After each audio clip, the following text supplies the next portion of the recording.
नमस्कार, लोकतंत्र चैनल में आप सबका स्वागत है। मैं हूं आपका अपना दोस्त अतुल कुमार। जैसा कि आप सबको पता है कि बिहार राज्य में पंचायत चुनाव को लेकर डुगडुगी बज चुका है। सारे उम्मीदवार अपने किस्मत आजमाने के लिए मैदान में कूद पड़े हैं, चाहे वो मुखिया जी हो, वार्ड कमिश्नर हो, सरपंच हो, पंच हो, जिला परिषद हो। इसमें से कुछ उम्मीदवार बहुरूपिया बन के भी आए हैं, चोला ओढ़ के आए हुए हैं कि ये मैं जाऊंगा जनता के बीच और वोट मांगूंगा, अगर मैं जीत गया तो बल्ले बल्ले, ना भी जीता तो मैंने तो चोला ओढ़ के आया था। लेकिन इसी में जनता को ध्यान से देखना होगा और उन बहुरूपियों को पहचानना होगा कि उनके लिए कौन है, क्योंकि अगर गलत इंसान आपका प्रतिनिधित्व करेगा तो आपको एक साइन के लिए भी भटकना पड़ेगा। तो आप सचेत रहें, सजग रहें और उसी उम्मीदवार को चुनें जो आपके लिए खड़ा हो, आपके लिए हो। लेकिन कुछ उम्मीदवार कास्टिज्म के बल पे भी आ रहे हैं, क्योंकि बिहार अभी तक पिछड़ा होने का कारण यही है कि कास्टिज्म पे वहाँ पे इलेक्शन या हर एक चीज़ होता है। कास्टिज्म बहुत ज़्यादा ही है। अगर किसी की बात करें तो हमारे इतिहास बहुत पुराने हैं। जैसे जगजीवन राम ने वो मटका फोड़ा था, क्योंकि वहाँ शेड्यूल कास्ट के लिए अलग मटका रखा हुआ था कॉलेज में और अपर कास्ट के लिए अलग। उधर हम ना जाके अलग हम आप मुद्दे पे आते हैं कि जैसे बिहार राज्य में पंचायत चुनाव हो रहे हैं, इसमें कुछ उम्मीदवार कास्टिज्म पे भी जा रहे हैं, कुछ उम्मीदवार पैसे के बल पे आ रहे हैं, कुछ उम्मीदवार जनता को सेवा करने के लिए आ रहे हैं और कुछ लोग खेत बेच के भी बिजनेस के लिए भी आ रहे हैं।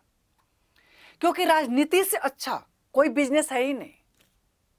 एक बार लगाइए, अगर जीत गए, किस्मत ने साथ दे दिया, तो आगे के 3 पुश्त के लिए कोई नहीं पूछेगा। इसका उदाहरण देने की मुझे जरूरत नहीं है। आप सबको पता है कि बिहार राज्य में कितना घोटाला हुआ है। बिहार विश्व गुरु था, अब घोटालों का गुरु हो चुका है और यह घोटाला हमारे घर तक पहुंच चुका है।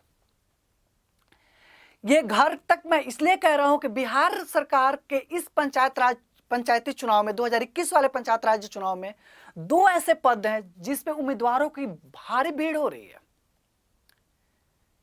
आप लोग कमेंट बॉक्स में बताइएगा कि क्या मेरे विचार से अगर आप लोग सहमत हैं तो जरूर बताइएगा, ना भी हो तो आप अपना विचार बताइएगा। पहला पोस्ट है वार्ड कमिश्नर का और दूसरा पद है सरपंच का। ये इसलिए हो रहा है, जितनी मुझे जानकारी है, कि बिहार सरकार ने अपने पंचायती राज्य में कुछ रूल रेगुलेशन में बदलाव किया है।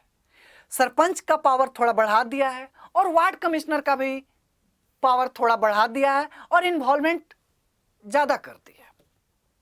वार्ड में कितना विकास होगा, कैसे होगा, ये सारी चीज वार्ड कमिश्नर के जिम्मे आती है। और सबसे बड़ी बात, नीतीश जी की महत्वाकांक्षी योजना जल नल योजना में वार्ड कमिश्नर जी का बहुत बड़ा हाथ है।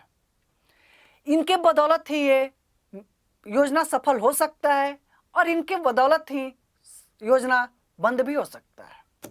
लेकिन मैं जितनी मुझे जानकारी है, मैं कहना चाहता हूं कि बिहार राज्य में जल नल योजना बहुत मुश्किल से ऐसे वार्ड मिलेंगे जहां नल से जल बिना रुकावट के आ रहे हैं। नहीं तो कहीं पे टंकी है तो कहीं पे पानी नहीं, कहीं पे पंप है तो कहीं पे छत नहीं, कहीं छत है तो कहीं टंकी ही गायब है, और कहीं ये सारा चीज है तो वहां पे मोटर ही नहीं है। हर जगह की हर एक कथा है और हर एक जगह का अलग अलग एक्सक्यूज है, या जनता प्रतिनिधि का हो, या ब्लॉक लेवल पे हो, या कितने लेवल पे। तो इस बार के पंचायती चुनाव में आप लोग कमेंट्स बॉक्स में जरूर बताइएगा, क्या आप अपने उम्मीदवार प्रतिनिधित्व जो कर रहे थे पिछले 5 साल से, उनको रिपीट कर रहे हैं या नहीं कर रहे हैं। और नहीं कर रहे हैं तो क्यों नहीं कर रहे हैं? क्या आपके तरफ नल से जल आया? क्योंकि वो लोग उम्मीदवार भी होंगे और वो उम्मीदवार आपको खरीदने की भी कोशिश करेंगे। पानी मुखिया पद से होंगे तो मिठाई बांटेंगे, दारू बांटेंगे, मुर्गा खिलाएंगे। लेकिन अगर अब भी मुर्गा खा लीजिएगा 10 दिन, तो फिर आगे के 5 साल एक साइन के लिए आप उनको मिठाई देना पड़ेगा। अगर वो साइन कर देंगे आपके पेपर पे तो आपको ऐसा लगेगा कि भगवान का ऑटोग्राफ ले लिए। तो आप सजग रहिएगा ऐसे बहुरूपियों से जो आपके लिए ना हो और आपका बस इस्तेमाल करना जानता हो। और नीतीश सरकार से भी मैं कहना चाहूंगा कि सर, इतना सारा जब जातिवाद घर तक पहुंचा ही दिए हैं तो शिक्षा और विकास भी घर तक पहुंचा दीजिए। मैंने आपको पिछली वीडियो में बनाया था कि बीजेपी की तरफ से एक झोला अभियान चल रहा है। एक तरफ मोदी जी का फोटो होगा और एक तरफ वहाँ का लोकल नेता का, और उसमें अनाज दिया जाएगा, यानी कि झोला से अपना प्रचार। जितना का झोला नहीं होगा, का राशन नहीं होगा, उससे ज़्यादा का झोला होगा। तो नीतीश जी घर तक विकास भी पहुंचाइए, जैसे जातिवाद और लड़ाई घर तक पहुंचा चुके हैं। अब हमारे गांव में जो हालात हो चुके हैं वो ऐसे होते हैं कि पड़ोस के पड़ोसी देखता है कि हमको वोट नहीं देगा, तो अरे भाई अगले बार कुदारी और खुरपी लेने आइएगा तो हम नहीं देंगे, वोटें नहीं दिए थे। तो लड़ाई घर तक तो पहुंच गया है ना, लेकिन शिक्षा और विकास और नल से जल भी घर तक नहीं पहुंचा है। तो इस पे ध्यान दीजिए। अगर जब हम शिक्षित हो जाएंगे तो हम पड़ोसी से लड़ाई नहीं करेंगे। आज के वीडियो में इतना ही, और आप लोग कमेंट्स में जरूर बताइएगा, और अच्छा लगे तो चैनल को सब्सक्राइब कीजिएगा। तब तक के लिए जय हिंद, जय बिहार, और उन सारे उम्मीदवारों को ऑल द बेस्ट। और सर जीतने के बाद विकास जरूर कीजिएगा। Thank you.